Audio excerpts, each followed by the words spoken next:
Broadcasting Corporation. Reaching and engaging every Filipino on air, online, and on ground. Ito ang bagong DWIZ 882. Nagbabalita ng tama, naglilingkod ng tama. Proud member of ALC Group of Companies. Ang lahat ng opinyon, pagtingin, pananaw o kuro-kuro ng mga bisita at panauhin o mga anchors o host sa programang ito ay sarili at tanging opinyon at pananaw ng mga nabanggit at hindi opinyon o pananaw ng Aliw Broadcasting Corporation, mga producers o mga namamahala ng Aliw Broadcasting o anumang organisasyon na affiliated sa network at kailanman ay hindi iniendorso ng Aliw Broadcasting Corporation ang mga nabanggit na opinyon at pananaw sa programa.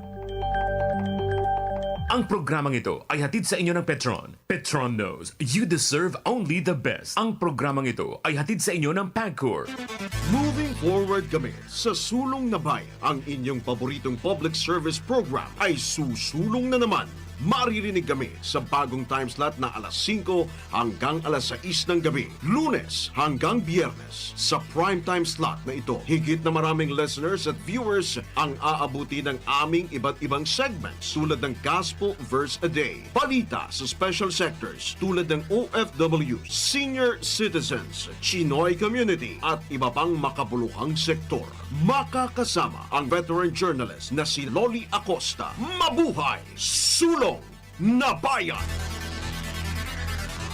Upang sugpuin ang lumalalang kaso ng iligal na online gaming sa bansa at protektahan ang mga manlalaro laban dito, nilunsad ng Philippine Amusement and Gaming Corporation o PAGCOR ang PAGCOR Guarantee website. Maaaring i-check ng publiko sa nasabing website kung lisensyado at lehitimo ang isang online gaming site bago sila maglaro o magbayad.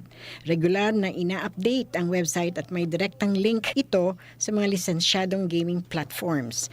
Ayon kay PAGCOR Chairman CEO Alejandro Tenco, matutulungan ito ang publiko na makaiwas sa panlilinlang habang pinoprotektahan ang kanilang karapatan bilang manlalaro. Paalala pa ni Chairman Tenco na maging mapanuri sa bawat online gaming activity na sasalihan sapagkat dumarami na ang mga nagrereklamo hinggil sa illegal na gaming sites na hindi nagbabayad ng panalo.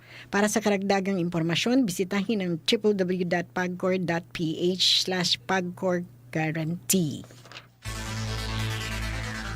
Right, a blessed good afternoon to everyone. Today, we have a special farewell episode. Why farewell? We will ask him why he is leaving us. But yes, this is Sulong na Bayan, that's Soar High Philippines. So we want to just say hello everyone. Good morning, good afternoon, good evening as the case may be, especially those in the United States, especially those in Australia, in Malaysia, Indonesia, Thailand, Singapore, Hong Kong, Myanmar, Papua New Guinea, and we're also being watched at Macau. And here in our country, Luzon, Visayas, Mindanao. All right, good afternoon, good evening, and good morning as well. And now, we want to introduce to you the one who will leave us very soon, but the memories that he had left with us, the media men, the officials of this country, the leaders, and the communities, we will never forget what he has done in our country. So let's welcome to our program, no less than His Excellency, the Israelite Ambassador, His Excellency Ambassador Ilan Flus. Welcome to our program once again. This is your second time. Yes, Magdalena Hapon, Loli, thank you very much. Hapon, morning, evening, thank you very much for having me here once again with you, and hello to the viewers. Okay, I'm a little bit sad, as I said earlier, but I know that this is not goodbye, because we will meet again. We will see you in Israel. I have been there a couple of times, but this time you were not my friend yet then. But now that we have you, then we're looking forward to seeing you there.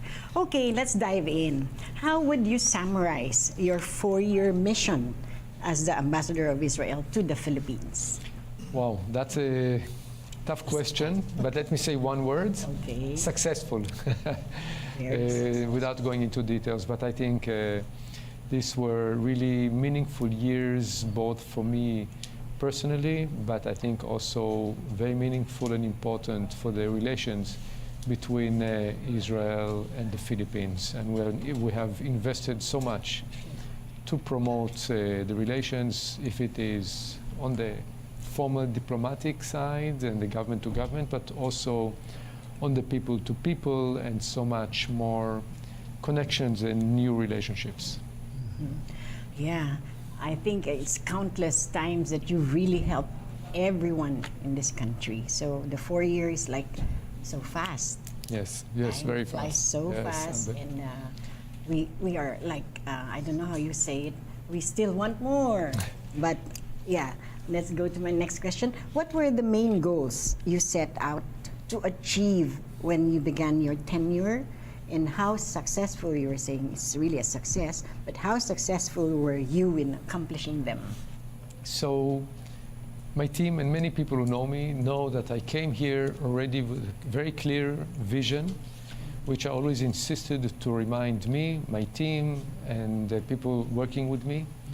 And that was in building bridges of innovation and technology between Israel and the Philippines.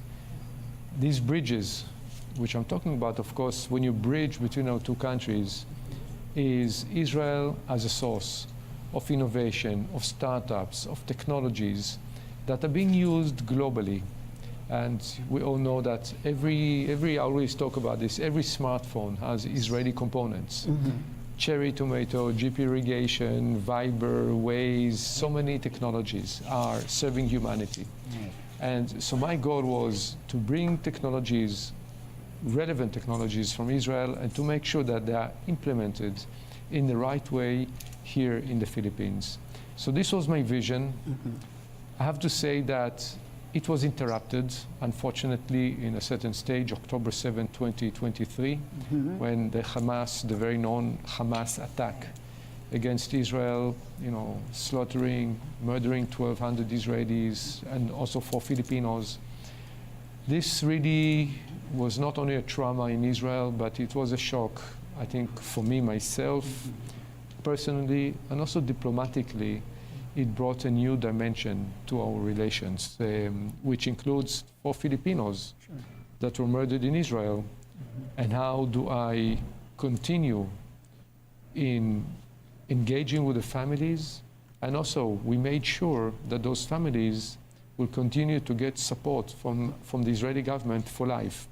And that's a new dimension. It's also a bridge, very human bridge, but it's a bridge of terrorism or victims of terrorism, unfortunately. So it made it a bit difficult, but I have to say that I continue from one side on working on those bridges, and I can talk about what was accomplished. If you want, I can give some examples. And of course, also talking about the human dimension and building bridges between people and communities. Yeah, that's so hard, because you're saying it's a new dimension. You never have experienced that kind of a thing before. Correct. So highlighting the key projects, can you please highlight the key projects or initiatives you led that really strengthened the partnership between Israel and the Philippines? Yes. So let me start actually with the latest one. The latest one, just yesterday, I inaugurated a learning center in Bacoor, in Cavite, which is a different kind of space for the children to learn informally through reading in educational books, which are also more entertaining, in playing educational games in a setting which is not the regular classical classroom. What is it like? You sit on the floor has, these special mattresses on the floor. Then we have bean bags and cushions. To become. Also a computer, of course, and everything else. But they can sit there on the floor, read fun books that are also educational, things from the Bible, different things, educational games. And it's an informal setting, so they can let themselves. So it's a different approach to education. And I think looking around, we have a challenge. So we sat there together. I was sitting there with Emilio Revilla, and we were basically. What ages are they? So it's for the elementary school, and they were sitting there in the classroom with the kids from 3rd grade. 3rd grade. It actually was wonderful. I know. Wonderful. Sitting and reading together with them stories. Also as a human being, as a father. Father yourself. So my kids are already older, but it was really fun. Maybe I want to be now a grandfather. Okay, you're ready. And- You're and- being prepared to be And a this was, and granddad. it's not the first classroom that we did some in Metro Manila. Okay. So it's a small project which helps in, I think, in a modest way to educate future leaders of the country. So this is one project. So this was just an experience which I had yesterday afternoon. Second one is, if you remember, a few weeks ago we had Operation Rising Lion, Right. where we have a conflict with Iran, and we attacked their military nuclear program and the ballistic missile program, and of course they attacked Israel. And as our families and Israelis were sitting in the shelter in safety rooms, but on the same time we had a delegation here in Manila Okay. of Israeli doctors who actually, they were torn, medical doctors. They came here in order to implement a project which we are initiating here together with the Department of Health in the Rizal Hospital in Pasig, establishing a women health center. Wow. So giving the health services to women from all aspects, all the basket of services, which includes all aspects of health of women. And it's a modern, It's the biggest hospital we have here. correct. And it's a government hospital. It is government owned. It was interesting to see that the team was amazing. I mean, the Filipino team, Israeli team, very committed. So I'm talking about it because from one side, it's a new project. We're investing here both in bringing equipment and technologies, but of course, I think the more important side is sharing best practices and how we're doing this in Israel in order to help work it in a to establish it in a local setting. But at the same time, the doctors were communicating with the families in Israel, Oh, okay. because when there's an They're alarm, assured. every Israeli has an app that a missile is being launched, go into the shelter or safe room. So they wanted to make sure that the families are in the safe rooms, and then making sure that they are safe, that nothing happened. So, the heart and mind was torn. Part of it was at home, and they also wanted to be at home in the hospital because Israelis were injured, but at the same time continuing to do the work here in Manila. So that's another project which we are now in the process of implementation, and I'm really proud that we're able to do it together with Secretary Bosa. But if I look on the really long-term other projects, Yes. when I'm talking about this building bridges of innovation technology, we did a lot of work with private sector Okay. in introducing relevant Israeli, so agriculture, water, fintech, cybersecurity, medical, sort of healthcare, Right. a lot of technologies from Israel which are relevant. And we were able to establish an amazing joint venture between one of the big Philippine companies and an Israeli company. Today, they have it's the Metro Pacific Agro Ventures. Okay. They have today, it's together with the LR group and the Israeli group. And they have today, in this joint venture, the biggest greenhouses project in the Philippines, 3.5 hectares of producing top-of-the-line lettuce, all kinds of vegetables, cherry tomatoes, cucumbers, all kinds. Yeah. And I got some of the produce, so fresh, so good, and it's done in the most scientific, professional way. So Organic. it's not organic, It's not. but they are using much less chemicals and pesticides because it's in greenhouses, it's protected. You only give what has to be done. It's done according to protocols, so there's no residue in the vegetables, so it's safe. not harmful. But organic is good, I think, for niche farming, but when you want big scale, That's 3.5 hectares. it's 3.5 hectares, and now they are doubling the size Okay. because there's so much demand, much demand. Yeah, expect that. So for me, that's when I met the president, and he asked me, Ambassador Ilan, what we need in this country and what is top of my priorities are food security and agricultural productivity, and that's exactly What you're doing. what we are doing here. And maybe one last example, we have a program Okay. of hosting in Israel interns in agriculture. Interns. Right. You beat Even me there. I was about to ask that. even during the attacks of Iran now, we have 700 Filipinos who are doing internship in agriculture program in Israel. 700. By the way, not one of them requested to come back during the attacks because they feel safe, they feel protected, and they want to finish the program. So we're able to increase the numbers in the last few years from 500 to 700. And again, the idea is to share our practices, the way that we are doing agriculture in Israel, and of course, assisting in implementing it here in the Philippines. And in order to make it more efficient, we expanded the partnership from working with TESDA only. Now this program is implemented together also with the Department of Agriculture and with DILG, knowing that also local government, of course, is very relevant and important for agriculture programs on local government level. So these are a few examples of what the different activities that we're doing here. Yeah, there's so much. There's a lot. Right, this is a lot. Like the learning for the education of kiddos, the grand kiddos. These Yes. are really the future leaders of this country, so Correct. we really want this to take off. And then you have the hospital, of course, the medical care for women. And this is not everyday thing. The women are somehow neglected, they say, but you're focusing on that. And now the Metro Pacific working with the private companies for the greenhouse. We need that because food security, as you said.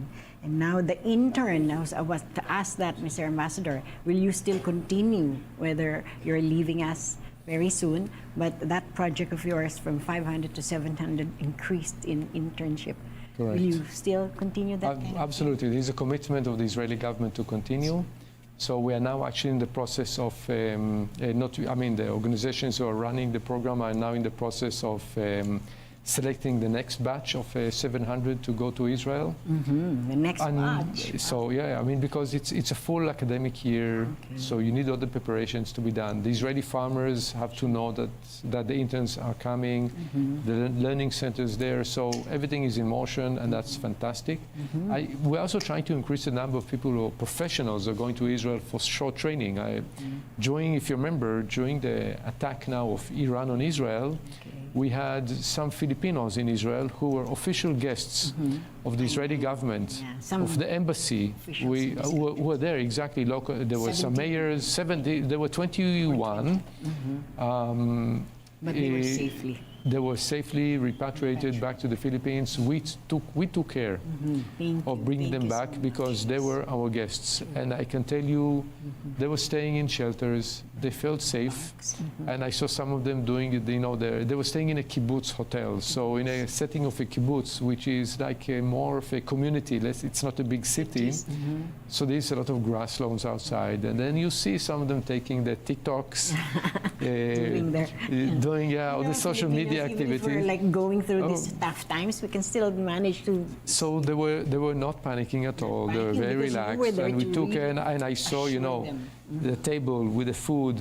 When we talk about Philippine hospitality, so it's very much similar to the Israeli hospitality. Food. Sure. The And generosity, having guests over, bring them into your home, is very similar. Right. So I saw, so they got the food, they got everything. Even going an extra mile just to make people feel warm, happy, and welcomed. Was it the time, Mr. Ambassador, you went for a quick break and you left the Philippines to go back to Israel? Was that the time you saw that? No. This was during the war. I was here. And, actually, it started when I was out of the country. We attacked Iran. It was a Friday morning. I was still out of the country, but I came back Sunday evening. And but my team and me from far were working immediately on the coordination of repatriating those groups. And I heard both from Secretary Kiko of the Agriculture, of course, Secretary Remudia of DILG. Both of them were very felt confident, and they knew what's happening. Of course, the embassy in Tel Aviv, and they knew that we are taking care of our guests. And also we took care of the OFWs in Israel. I know. And people, there were so many questions about the OFWs. They phoned me, some of our, we call them modern day heroes, they called Yes. me and say, don't worry, we're being taken care of by the Israeli government. So I called actually because my father-in-law is Okay. going to be 94 this year, and he has a Filipina caregiver. And I called her just to make sure she's okay and how is she feeling with this, with this situation. And she said that she's fine. And they didn't want to go home. She didn't. She said and I asked her, "What about your friends? Did anybody want to go home?" She said, "No, they're all fine. We go into the shelter when there's an alarm, and everything is fine. We'll continue our job. We'll take care of our patients." And so I was very happy to hear that. It You was just very have to assuring. really abide by your, protocol. And Exactly, rules, exactly. So that there will be no. Like here, we have like you have an app here when there's an earthquake. So it's similar, or a typhoon, and flooding. So the same in Israel, we developed an app which is addressing not the natural calamities, but more of the man-made. When there is a missile launched, it gives a 10-minute actually warning, because it takes That time fast. from the missile, until from its launching in Iran Okay, until it might right. intercept and fall in Israel. It's about, if it's not intercepted, it will be 10 minutes. So Takes a while. you get a warning 10 minutes in advance to go into the shelter or safe room. And then, of course, you have the sirens, and the app works in English and Hebrew I can understand. and Russian and Arabic, Okay. because basically gives the person, the people who use it, so that at least they can read it. So all these languages, yeah. So yeah, they were really assured when I was interviewing one of our OFWs, and they said, "Oh, don't worry about us. We are being taken care of by the Israeli government, and everyone is really helping from all the personnel. They're like they want to really stay there. They didn't want to go home." And we appreciate. I mean, it's important for us Yeah. that, number one, of course, it's important that they stay, but it's important for us that they feel at home. Yeah. Because we always say that the Filipinos are part of our families. They live with our families, so they're really family members. And I know people really care, and they make sure that they're okay. Right. You consider us family. Absolutely. That's our culture. We're similar. Both cultures, the value of family in both cultures is so important. And that's a very important, actually, link and an issue which unites our peoples. It's like you're so clannish. Correct, It's correct. not just Planish or getting together in weekends, you go always Sundays, it's a family Right, day. fun time. And the same in Israel. Friday evening and Saturdays are the family days. The Absolutely. TGIF, they say, okay, thank God it's Friday. Go to Exactly. Calivant, and then one with the family. Next question would be, before we take a break, would be, how has your focus on fostering innovation between Israel and the Philippines impacted both our countries? Si Miss Loli Acosta, Sulong na Bayan sa DWIZ 882. Ako, ikaw, everybody, every bubbly, pop a Cali. Si ate, si teacher at little boy, si BF, si Frenny at mang boy.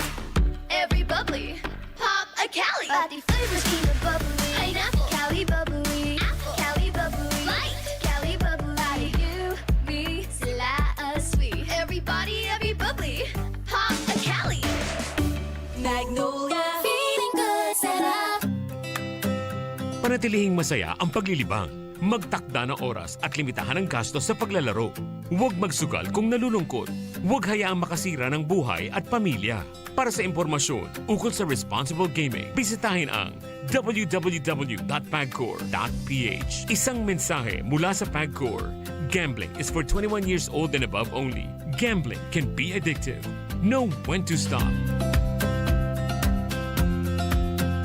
Maglaro Maglaro sa Bingo Plus app para tuloy-tuloy ang premyo at saya. At malay mo mapanalunan mo pa ang jackpot prize sa first online live stream bingo sa Pinas. Bingo Plus, bingo sa saya plus sa panalo. Gaming for 21 years old and above only. Visit pagcor.ph/regulatory or email keepitfun@pagcor.ph. Game responsibly. Keep it fun. Maglaro sa Bingo Plus app para tuloy-tuloy ang premyo at saya. At malay mo mapanalunan mo pa ang jackpot prize sa first online live stream bingo sa Pinas. Bingo Plus, bingo sa saya plus sa panalo. Gaming for 21 years old and above only. Visit pagcor.ph/regulatory or email keepitfun@pagcor.ph. Game responsibly. Keep it fun. Download Bingo Plus app now on Google Play and Apple App Store for a chance to win up to 935 million pesos jackpot prize. Visit bingoplus.com to learn more. With Bingo Plus, bingo sa saya plus sa panalo. Gaming is for 21 years old and above only. Game responsibly. Keep it fun. Hindi umuurong sa pagtulong, kawang-gawa sa lahat sinusulong. PCSO, PCSO. Hindi umuurong sa pagtulong ang PCSO, PCSO. San Miguel Pale Pilsen presents Isa, Dalawa, Tawa. Koko, patulong naman sa mga tanong namin, oh. Game. Anong tawag sa beer na nakakatawa? Ano? Edi Biro! Ano naman tawag sa beer na kumakanta? Ano? Edi Beer It! Anong tawag sa beer na nauubos? Alam ko yan. Di sa beer! Tumpak! Kaya bili na tayo ng San Miguel Pale Pilsen. San Miguel Pale Pilsen, sarap laging kasama. Drink responsibly. Ako, ikaw, everybody, every bubbly, pop a Cali. Si ate, si teacher at little boy, si BF, si Frenny at mang boy. Every bubbly, pop a Cali. Pati flavors, keep it bubbly. Pineapple, Cali bubbly. Apple, Cali bubbly. Light, Cali bubbly. You, me, sila sweet. Everybody, every bubbly, pop a Cali. Magnolia, feeling good, sarap.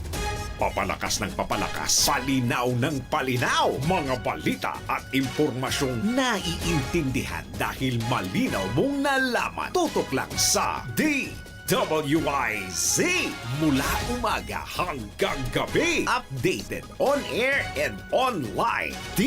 DWIZ, nagbabalita ng tama, naglilingkod ng tama. Ang balitang ito ay hatid sa inyo ng Petron. Petron knows you deserve only the best. Ang balitang ito ay hatid sa inyo ng PCSO. Hindi umuurong sa pagtulong. Latest, pinakabago at tama. DWIZ News Catch Up. News Catch Up.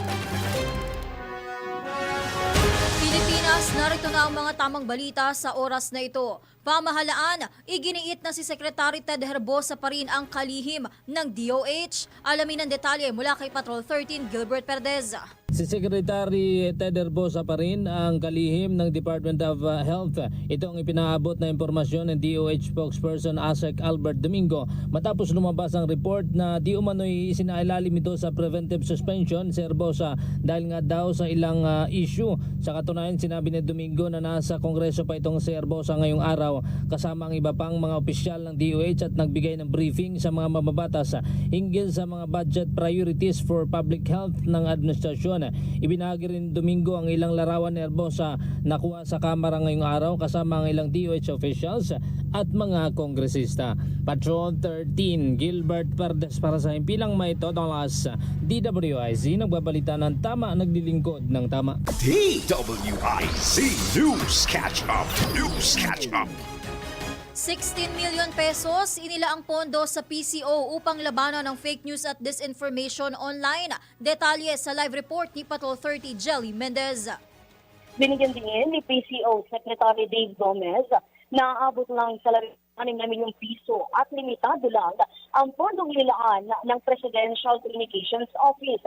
Anya, ang inilaang pondo ay para sa puspusang kampanya sa paglaban sa fake news at disinformation online. Tugunita ni Gomez sa naging tanong ni Bataan Representative Antonino Roman kung ano ang ginawa ng PCO para solusyonan ang pagdami ng maling impormasyon online. Naniniwala ang mga babatas na sapat na ang maliit na pondo ng PCO upang tugunan ang kakulangan sa paghahanap ng tamang impormasyon, itama ang bawat news content at ipatigil ang mga site na nagpapakalat ng mga maling balita o impormasyon. Ipinunto ng kongresista na mahalaga o ipinunto ni Gomez na mahalaga na ang pagkakaroon ng isang mensahe sa lahat ng plataporma ng pamahalaan upang hindi malunod ang sambayanan o mismong publiko sa mga peking balita. Sinabi ni Gomez na mayroong itinutupad na fact-checking at verification processes sa media and information, literacy campaign at digital governance initiatives, maging ang legislative initiatives ng Kongreso na suportado naman ng PCO para labanan ang mga maling impormasyon. Ito si Patrol 30. Jelly Mendez nag-uulat para sa impinong mitawdong lakas sa DWIZ. Nagbabalita ng tama, naglilingkod ng tama. DWIZ News Catch Up. News Catch Up. At iyan ang mga tamang balita sa oras na ito. Mag-follow at subscribe sa lahat ng DWIZ Digital News accounts, Facebook, Instagram, YouTube, TikTok, X, DWIZ News App at DWIZ News website. Ako po si Gia Rafael, nagbabalita ng tama, naglilingkod ng tama. Oras-oras nagbabalita ng tama, naglilingkod ng tama. DWIZ News Catch Up. News Catch Up. Ang balitang ito ay inihatid sa inyo ng Petron. Petron knows you deserve only the best. Ang balitang ito ay inihatid sa inyo ng PCSO. Hindi umuurong sa pagtulong. Ang oras natin ngayon, 5:30 p.m. Oras hatid sa inyo ng Pagcor. Oras hatid sa inyo ng PCSO. Hindi umuurong sa pagtulong. DWIZ! Si Miss Loli Acosta, Sulong na Bayan! Sa DWIZ 882. Back in our program Sulong na Bayan, that's Soar High Philippines, of course with our special guest no less than His Excellency Israeli Ambassador to the Philippines, Ambassador Ilan Flus, for his farewell episode. I keep saying this because I'm really lonely. But yes, we would want to find out more of what he has really experienced in our country. So the next question, the hanging question before we pause, Mr. Ambassador, how has your focus on fostering innovation between Israel and the Philippines impacted both our countries? So another actually successful example is if I move from private sector to what we did with government, we have a partnership with ARTA, the Anti-Red Tape Authority. I has been in Israel twice in order to see the Israeli innovation, how it works, especially innovation within government, and then focusing on a specific sector, which is the water sector. So, of course, ARTA deals with red tape and making processes more efficient, which is very important, and streamlining and making things quicker and better to make ease of doing business.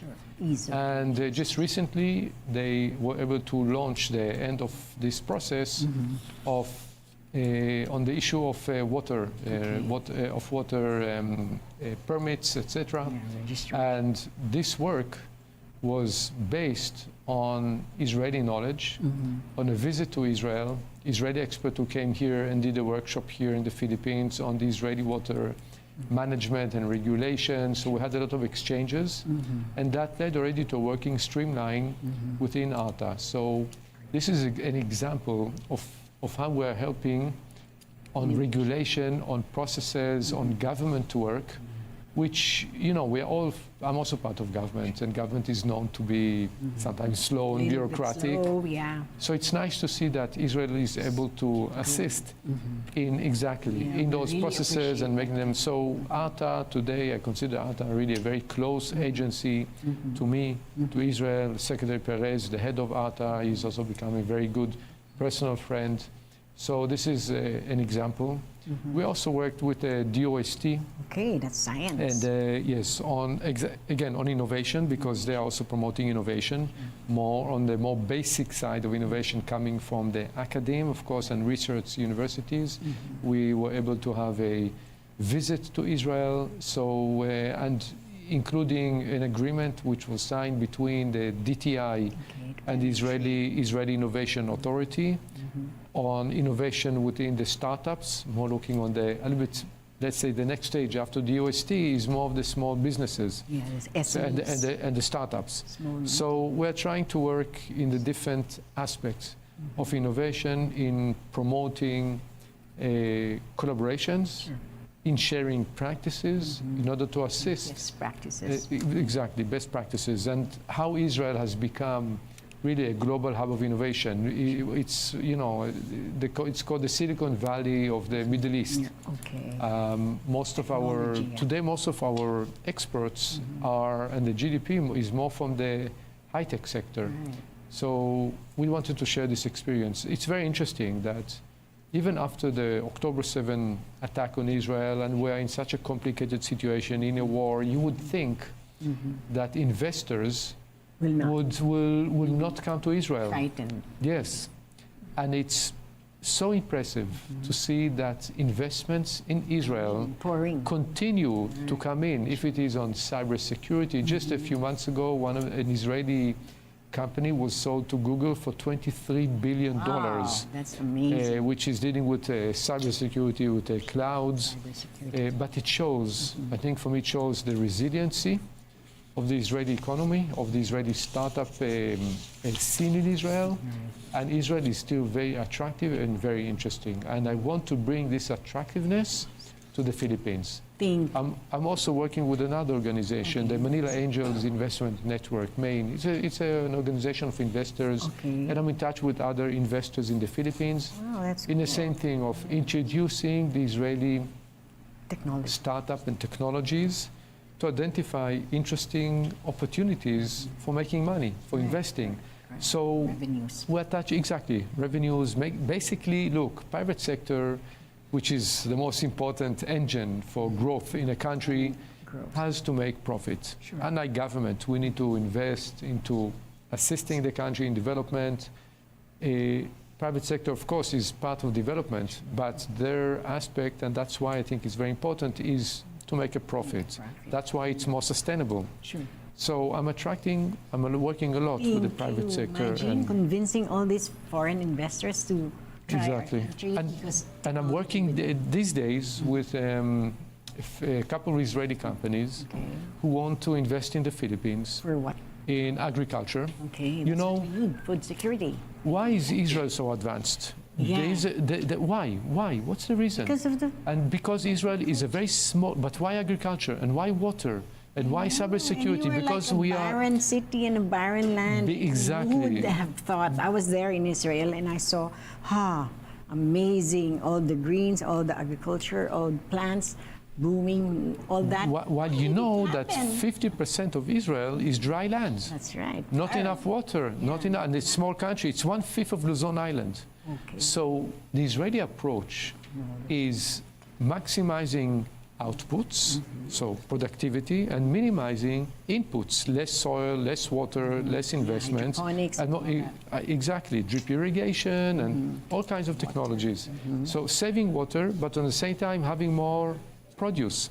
Now, in the Philippines, it's such a fertile country. We are, and you have so much land and so much water and so much rain. Land. It's just like when you put something exactly like grow. Exactly, it's paradise. Right. So let's, and this is why I agree with the president, and I support very much that his #1 priority is agricultural productivity, food security, rice, vegetables, etc. And there are Israeli companies who understand, because when there's a challenge, and there's a challenge here, look at it as an opportunity. It is. So we have already 3 Israeli companies. One is already here invested, 2 more who want to come here to invest in specific sectors, in specific parts of the agriculture sector, knowing that so much can be done here. The potential is amazing, and they will gain out of it, and the Filipino partners will gain out of it, and the Philippine economy will exactly. So there's so much that we can do here. So I'm assisting this. Remember, Mr. Ambassador, I think we have Erie Irrigation School. Right. The Rice Center, yes, Erie. People from different parts of the world go and have training. Correct. They go training in our country. Correct. You know, when I was here in the 90s, as I said, I'm a Bayan ambassador, right? And Yes, from you were 95 to here 98, I was here. And here I learned, and my wife, how to make rice properly and how to choose proper rice. And this was in the 90s. And you're talking about Erie, which, you know, in those years, in the 70s, in the 80s, Philippines was really number one in the region. We were. Slowly, other countries caught up. And I think it's time now for us together to invest in agriculture sector to get the Philippines back into producing the most quality vegetable products, rice, vegetables, dairy production, which is so low now, and we can work together to do more. So many opportunities, and I would like to bring the Israeli companies to work with counterparts here in order to fulfill these opportunities. Even if you're like going back, we will really, please update us for these Manila investors that you're convincing to come, so we would know what to do next as well. And next question would be, how would you describe the current state of the relationship between your country and our country, and how has it evolved during your 4-year tenure? So, as I said, from one side, a lot of growth. Yes. We had the visits here of the Israeli Minister of Foreign Affairs, Minister of Tourism, you know, to promote, and hopefully soon another visit of an Israeli minister. So, from government side, there is momentum. Private sector, I do see momentum. Of course, since October 7, we have also some challenges, and it's a bit more complicated. We would like to see more happening with employment, and we would like to attract more OFWs to Israel. We need more foreign labor in Israel, and there are more opportunities for Filipinos. But we need to work with the DFA and the Department of Migrant Workers, DMW. First of all, they need exactly Hans Kagdak, and first of all, we need to reduce hopefully the government here will be able to reduce the level of alert from level 2 to level 1, because meantime it's level 2, which means there's no new recruitment of OFWs to Israel. There's a freeze. And we would like, because we need more labor, we have a lot of appreciation for the Philippine workers. What kind of jobs, Mr. Ambassador, are there? Well, we need more caregivers. Okay, healthcare, maybe. That's from one, not only, that's from one side. We're opening actually 10 different sectors, including in industries, including in construction. I mean, we have to enter into discussions with the Philippine government to see how we do it, because it's important for us that it will be done government to government, because we have to make sure that hiring is done properly according to legislation and regulation in Israel and in the Philippines. Different laws. So there are a lot of opportunities, and it's something that we'll have to continue working. Also, my successor will have, and I'm sure she will continue in working, in getting, in identifying the right time to open up for more OFWs I in remember, Israel. Mr. Ambassador, when I was there again, I did an interview with professional Filipinos.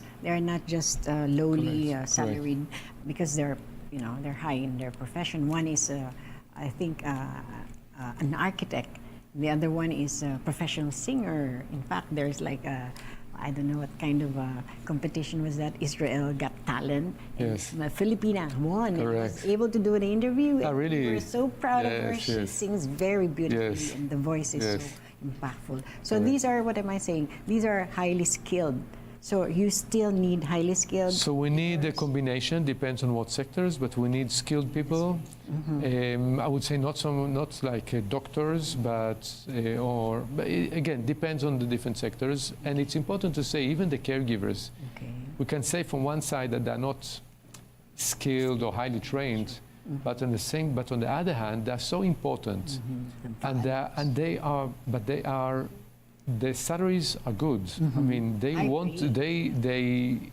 a very clear regulation on minimum salary, on benefits that they get, social protection and pension funds and everything else. So they get a very good package, very attractive package, and we're very careful to make sure that there's no won't be shortchanged, in other words. No, we need them to stay long time. We need them to be happy, to be satisfied, and they're getting exactly the same conditions as Israeli workers. Yeah. They get the same. It's the same protection.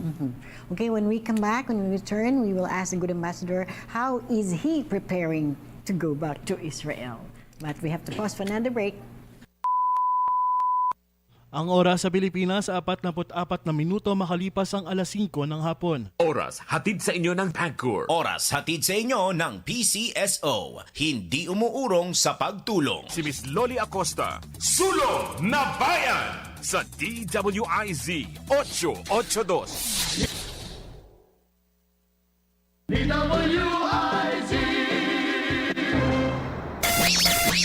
DWIZ Flash Report.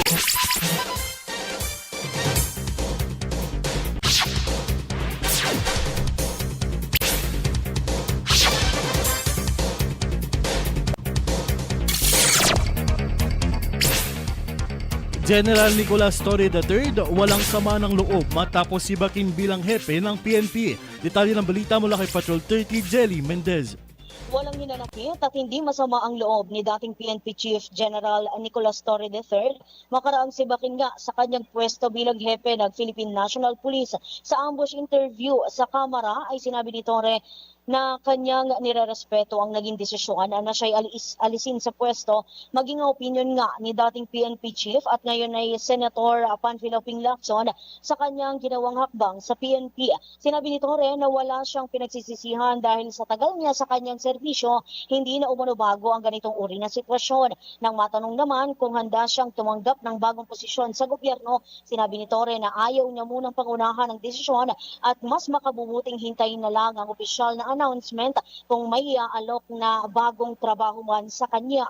At mananatilian niya ang kanyang suporta kay Pangulong Ferdinand Marcos Jr. maging sa buong administrasyon at handa pa rin niya siyang maglingkod sa gobyerno. Kinumpirma naman ng opisyal o ng dating opisyal na nakatakda siyang mag-file ng leave of absence pero hindi pa napag-uusapan ang turnover lalo't wala pang abiso at nananatili pa rin naman daw siya opisyal bilang 4-star general. Sa kabila nito, handa umanong magbigay ng payo si Torre sa bagong PNP chief na si Lieutenant General Jose Melencio Tates na anyay mahusay na police officer. Nilinaw din ni Torre na in good terms sila ni DILG Secretary John Vic Remulla. Pakinggan natin ang pahayag ni ng dating opisyal na si General Nicolas Torre III. DWIZ News Catch Up. News Catch Up. Manatiling nakatutok sa DWIZ 882 at Aliw Channel 23 para sa iba pang mga balita.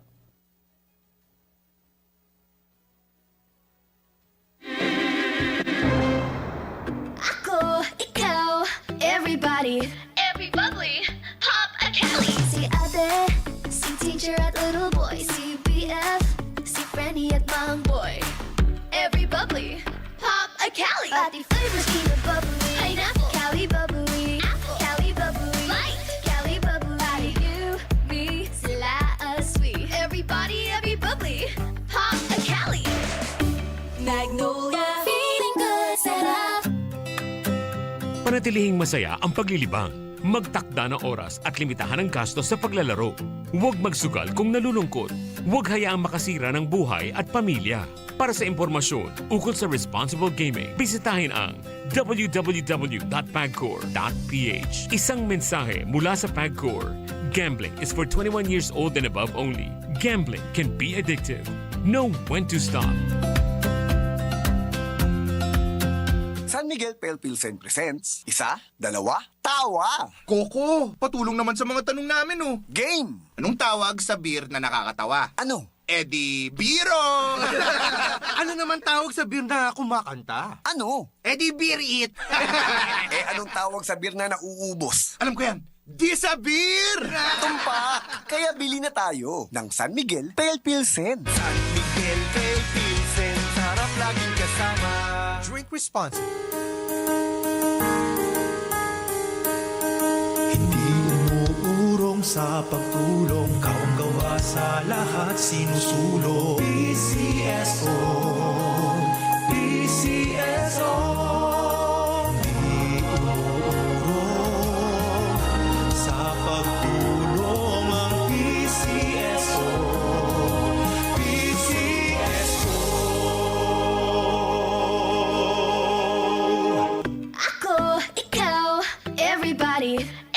bubbly, pop a Kelly. Si ate, si teacher at little boy, si BF, si friendly at mang boy. Every bubbly, pop a Kelly. Pati flavors keep it bubbly. Pineapple, Cali bubbly, apple, Cali bubbly, light, Cali bubbly. Pati you, me, sila sweet. Everybody, every bubbly, pop a Kelly. Magnolia, feeling good, sarap. Si Miss Loli Acosta, Sulong na Bayan sa DWIZ 882. Okay, we're back in our program Sulong na Bayan, that's Soaring High Philippines. And with our segment Envoys and Entrepreneurs, we still have with us today our special guest, no less than His Excellency Israeli Ambassador to the Philippines, Ambassador Ilan Flus. And the hanging question, now that you are preparing to go back and return to your country, what are your plans, Mr. Ambassador, moving forward? Will you continue to work on the projects that you mentioned earlier related to our country? Well, first let me say that it's really mixed feelings. You know, I'm completing now 4 years, 3 years in the 90s, or 7 years really in the Philippines. So it's mixed feelings, mixed emotions. As it's coming, you're seeing the end coming close. Right. But I'm happy to go home, to be with my kids, my parents, and of course, to be at home. I don't know what I'm going to do yet. I will make sure that I leave behind I'm not just saying a legacy, but there are a lot of things, a lot of projects and initiatives that I'm sure that my successor will continue in implementing. Of course, the team is there, and they will assist her. And we had already a lot of meetings and preparation. You said she. She, it's a woman ambassador. Yes, yes. The next ambassador She'll be a lady. Yes, yes. And yes, you will be like briefing her. Okay, these absolutely. are the things that are. So what lessons or insights have you gained from your time in the Philippines that you will carry when you go back to Israel? What kind of experiences really are you like taking to Israel? So many. Okay, maybe name 3 or highlights. I think, you know, if I look on my personal personal life, I had such beautiful visits here, from the hiking in Mount Pulag and Mount Ulap, and really seeing the beautiful scenery and nature in the Philippines, and the mountains, Sagada and Banawe. So it's not only about islands. So this I always talk about the mountains first, but the other hand is, of course, the visit to the islands. And I had an amazing experience with my family when my children, who are not so young anymore, came to visit, and we went together, 6 of us, my wife and our kids, and then we went together, you know, diving together, all of us. It was just, you know, an amazing feeling that we here in the Philippines were exactly. It's the bonding together as a family that we're able to do here in the Philippines, sort of isolated from Israel, from the news, and it was really so successful and so. And the setting of the Philippines, you know, some of those visits with my kids in the Philippine islands. Did they enjoy it?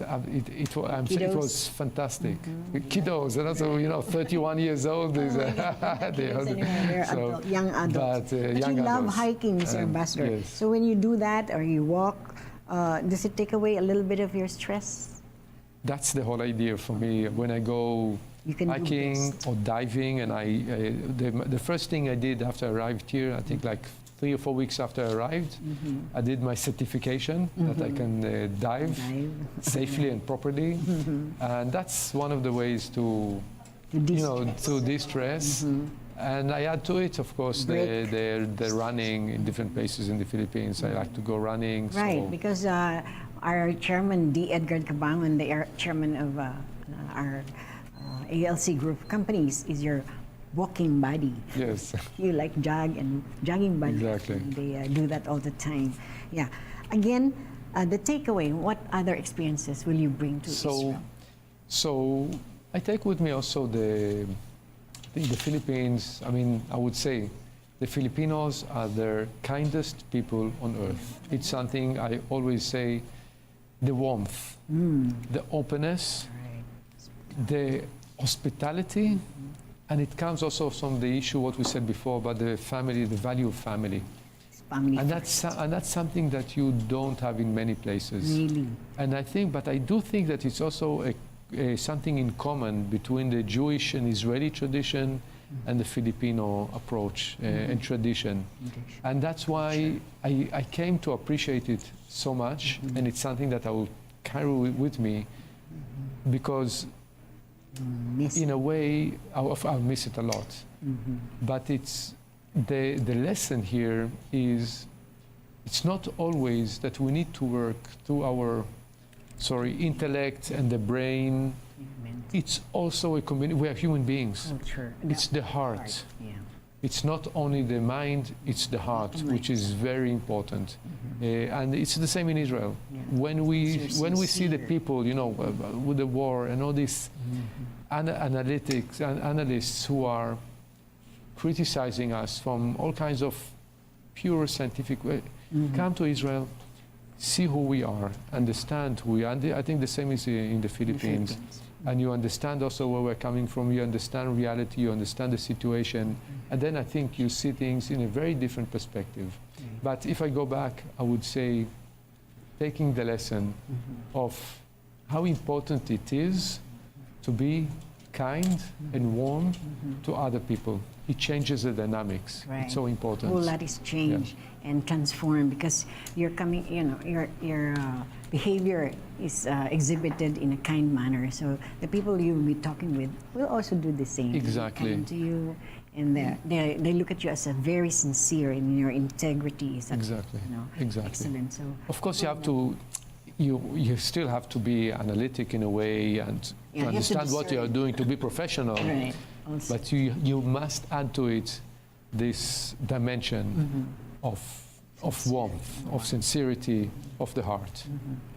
And they say, out of the abundance of the heart, the mouth speaks. Correct. So when the ambassador speaks like this, because it is really inherent in him, in his being, every fiber of his being is really being kind to us. Imagine bringing some investors. We're looking forward to that. Very, very. And I take with me one more thing, which is, the resiliency of the Filipino people.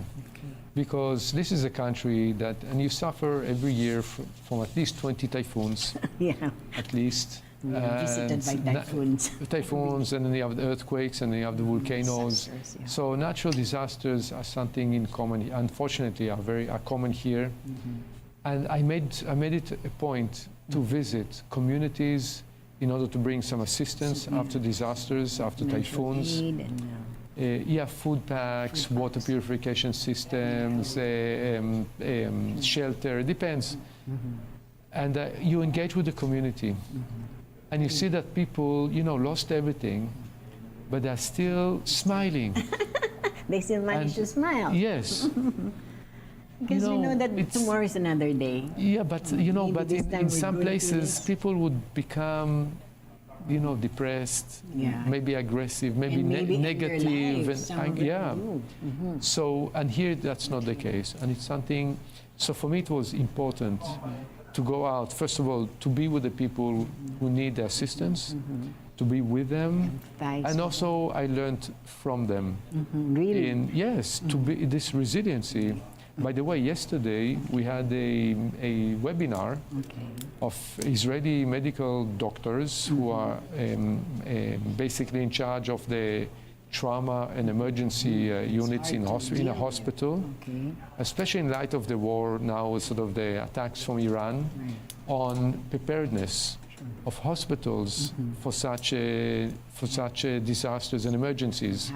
And we had more than 550 doctors in the Philippines who joined this webinar, and the exchange and the questions, it was actually fascinating. What was it? Of course, we want to see how to continue. It was the first webinar. There was so much interest.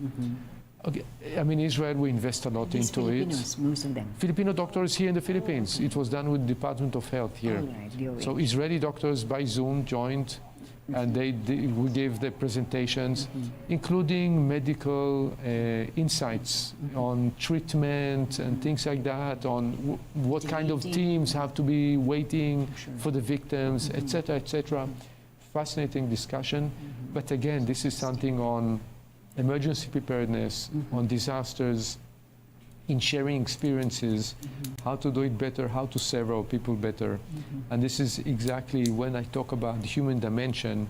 Yes, we're bringing technologies, we're doing things, we're bringing best practices, but the goal of all this, it's not only about the numbers and making the economy grow and more stable, it is touching human life. Human life. And that, for me, as an ambassador, is so important, to see how I can touch human life in a positive way and transform and make the life better. If it is from food security, if it is in the education, if it is from the medical side, and if it is after disasters, victims of natural disasters.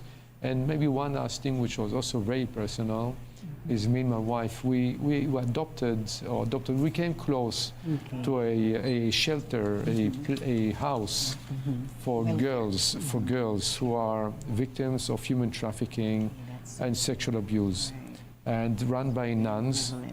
And we created a very special bond with the center, and we're always visiting, they realize initiating, that you're there to really help it's them. even just our presence there makes those girls so it gives them an aspiration, gives them a model and strength on how they can really cope and lead their life to the future. And we brought some different programs to assist them, and some sort of different material assistance, but also Israeli singers or drummers, Israeli drummers who came here. We had a program with the drummers, and we took them to perform and to do activity with the girls, because there were women drummers. So part of the program is actually empowerment of women, and all these are girls.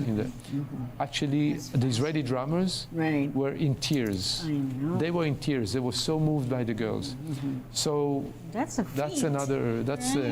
We have so much more to ask the good ambassador, but our time is running really close. But one more question. There's been talks for years about the return of Manila-Tel Aviv flights. I recall Philippine Airlines, our official flight carrier, has direct flight. Before, I used to take that flight before servicing pilgrims and others. Is there a chance to that flight to? It's something on the agenda.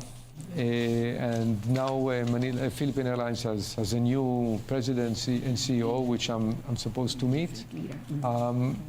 Due to I'm not pushing it now. I pushed it until October 7, 2023, 642 days ago. But I'm specific. 642. I'll tell you why. Because we have, as you know, we still have 50 people, 50 Israelis as hostages held in captivity in Gaza. And I count the days. 20 of those 50 are still alive, 30 have been murdered, and we're putting so much pressure to bring them home.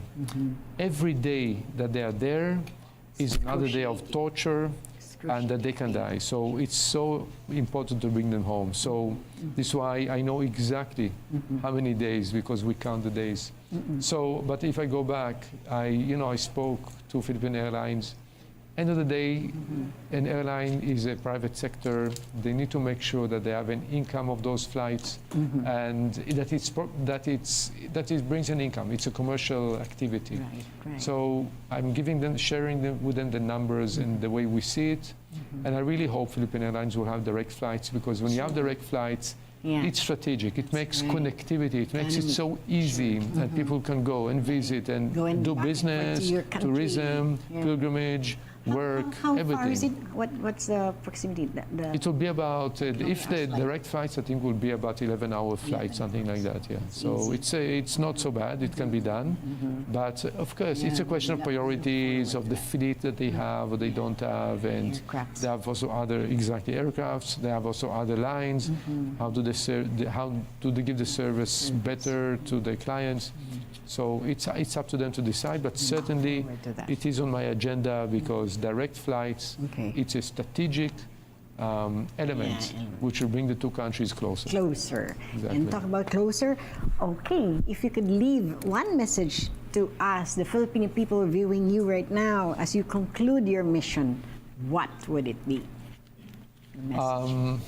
You know, mixed feelings, but I wanted to say thank you very much for receiving me and really accepting me as part of you.